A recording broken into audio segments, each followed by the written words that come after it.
From Tonka trucks for Christmas, to furniture for the living room, to delays of all kinds of products from around the world. Blame it on the supply chain. So what's going on here? Sounds like a question for David Pogue. We start off in here. Come on in. We're going to need a case of lemons, so let's hope that they got lemons tomorrow. Life's not giving lemons to Tony Pertessis, who owns and runs the Southport Diner in Connecticut. And not just lemons. You order Heinz, it's not here. I order Gatorade. It took weeks to get Gatorade. The waitress will come out and say, I don't know where the whipped butter is. I'll call my distributor and say, what happened to the whipped butter? They'll say, oh, we're out of stock till next week.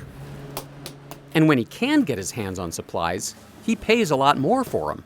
Used to buy bacon for $2.40 a pound. It spiked up to $6. But how are we supposed to sell bacon when it's costing us so much money? You've probably noticed something weird going on with the supply chain too. Suddenly you just can't buy the stuff you want. Book publishers are having trouble getting paper. Car companies can't buy computer chips. Builders are having trouble getting lumber. Container ships in port are waiting for days to be unloaded. And everybody's back to hoarding toilet paper.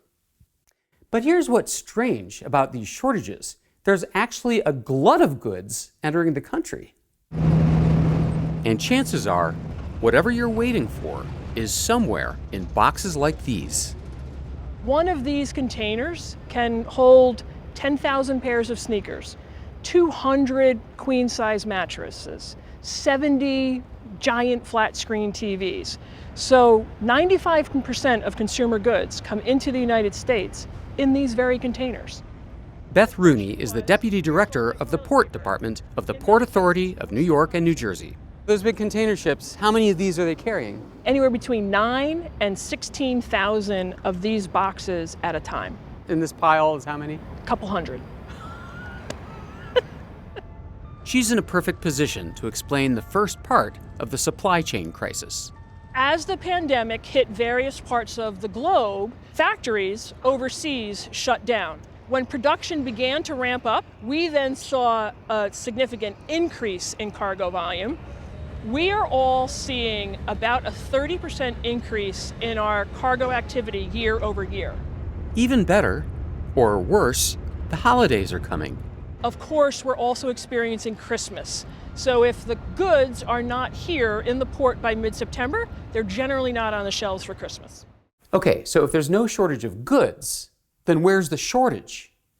The underlying cause of all of this is actually a huge increase in demand. Yossi Sheffi is the director of MIT's Center for Transportation and Logistics. And yes, that's a container in his office hallway.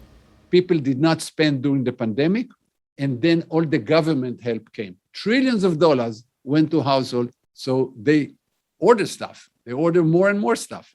And the whole global markets were not ready for this. So wait, there's plenty of goods and plenty of people who want to buy them. So where's the problem? Here's a hint. Trucks. I think our drivers are heroes. They didn't have a work from home option, right? And so the country needed food, the country needed cleaning supplies, the country needed medicine. They really kept this whole country moving. Mark Rourke is the president and CEO of Schneider, the country's third largest trucking and logistics company. I order something, comes to America on a container ship. Can you outline the steps to get it to my door? Well, the first thing we have to do is get that international box off the vessel into the port. And then we need a trucker to come into that port and bring that generally to another warehouse. And then we need another driver to come in and then move that across the country or wherever its destination is, a distribution center. And it sounds like truckers are sort of key to all of that. Just about everything that you touch, everything you buy or consume has been at one point or another on a truck, for sure. But the national labor shortage plays a role in the supply chain crisis too, especially when it comes to truck drivers. How short are we of what we would need to handle this huge swell? Well, for every order Schneider is accepting today, we could do one more that we can't. So you've got half the person power you really could use. I could use right now, absolutely. So there's our problem, an unbelievably perfect storm. A huge wave of stuff coming into the country, a huge wave of people who want to buy it, and a hopelessly overwhelmed transportation system that wasn't ready for either one. Now, Let me do the Oreo. Back at his diner, Tony Pertessis is busy, keeping his customers happy and waiting for the supply chain nightmare to end. Is this a minor inconvenience, or is it like a losing sleep situation? Listen, I've lost sleep a lot. As long as I try my best, I go out fighting, there's nothing I can do. That's all up to God. But MIT's Yossi Sheffi thinks that there may be light at the end of the tunnel.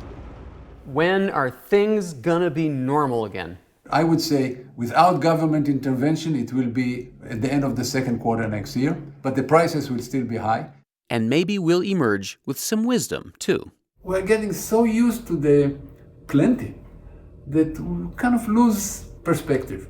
And if you didn't get the right color of sneakers and your son or daughter doesn't have the exact brand and they have to get another brand, live with it. It's not the end of the world, maybe even good for you. And now you've learned about the supply chain. And now you learn about the supply chain.